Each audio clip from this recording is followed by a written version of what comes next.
হঠাৎ বেড়ে গেলে কি করণীয়? আপনি প্রেশার মেপে দেখলেন উপরেরটা 180 বা নিচেরটা 120-এর বেশি। তারপর আপনার প্রথম কাজ হলো না ঘাবড়ানো, শান্ত হয়ে বসুন। তারপর 5 মিনিট পরে আবার সঠিক নিয়মে ব্লাড প্রেশার মাপুন। দ্বিতীয়বার মাপার পরও যদি প্রেশার বেশি আসে তাহলে আপনাকে ব্যবস্থা নিতে হবে, আর দেরি করা যাবে না। কি ব্যবস্থা নেবেন সেটা 2 ভাগে ভাগ করে বলছি। প্রথম ভাগ হলো যাদের প্রেশার হাই কিন্তু আর কোনো লক্ষণ নাই তাদের জন্য। দ্বিতীয় ভাগ হলো যাদের প্রেশার হাই এবং সাথে অন্যান্য লক্ষণ আছে তাদের জন্য। প্রথমে বলি যাদের প্রেশার হাই কিন্তু আর কোনো লক্ষণ নেই। এমনটা হলে প্রথম কাজ হলো খুঁজে বের করা কেন প্রেশার এত বেড়ে গেল। প্রেশারের ওষুধ ঠিকমতো কাজ করছে না, নাকি শরীরে অন্য কোনো অসুবিধার সৃষ্টি হলো? এটা একটা সূক্ষ্ম কাজ যার জন্য প্রয়োজন মেডিকেল নলেজ। এটা বাসায় বসে নিজে নিজে করা ঠিক হবে না, তাই একজন ডাক্তারের পরামর্শ নিতে হবে। তবে ডাক্তারের কাছে যাওয়ার আগ পর্যন্ত আর 2টা কাজ করবেন। 1, ডাক্তারের কাছে যাওয়ার আগ পর্যন্ত প্রতি ঘন্টায় ব্লাড প্রেশার মেপে 2টো সংখ্যায় একটা কাগজে লিখে রাখবেন। সাথে লিখবেন কয়টার সময় এই প্রেশার মেপেছেন।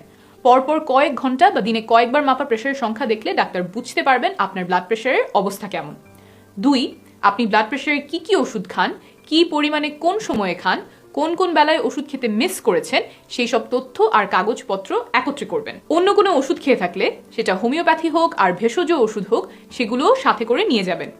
এই 2টা তথ্য পেলে চিকিৎসকের জন্য সহজ হবে আপনার শরীরে কি হচ্ছে সেটা বোঝা, এবং তিনি প্রকৃত অবস্থা জেনে শুনে একটা সুচিন্তিত মতামত দিতে পারবেন। আপনি কখনোই চাইবেন না যে একজন ডাক্তার আপনার শরীরের অবস্থা না জেনে পরামর্শ দিক। ডাক্তারকে সঠিক তথ্য জানাতে আপনি যতটা সাহায্য করবেন আপনার চিকিৎসা ততটাই ভালো হবে। এসব দেখে শুনে একজন ডাক্তার আপনার প্রেশারের ওষুধ পাল্টে দিয়ে বা নতুন কিছু ওষুধ দিয়ে প্রেশার নিয়ন্ত্রণে আনার চেষ্টা করবেন। যদি মানসিক চাপ বেশি থাকে সেটার চিকিৎসা করবেন। তারপর 1 সপ্তাহ পর তিনি আবার দেখবেন আপনার স্বাস্থ্য এবং প্রেশারের কি অবস্থা। লক্ষ্য হলো ব্লাড প্রেশার 130/80-এর নিচে আনা। লক্ষ্যে না পৌঁছানো পর্যন্ত তিনি অন্তত মাসে একবার আপনাকে দেখবেন এবং লক্ষ্যে পৌঁছে গেলে 3 থেকে 6 মাসে একবার। এক্ষেত্রে আপনি প্রশ্ন করতেই পারেন যে আমি তো ভালোই আছি, তাহলে এত কিছু করার দরকার কি? এটা একটা ভালো প্রশ্ন। তবে ওই যে শুরুতে বললাম মারাত্মক বিপদ এখনো হয়নি, কিন্তু উচ্চ রক্তচাপ অনেক দিন থাকলে বিপদ আসন্ন। তাই খুব কড়া নজর রেখে রক্তচাপ নিয়ন্ত্রণে আনতে হবে। এতক্ষণ বলেছি যাদের প্রেশার দ্রুত অনেক বেড়ে গেছে কিন্তু অন্য কোনো অস্বস্তি বা বাহ্যিক লক্ষণ দেখা দেয়নি।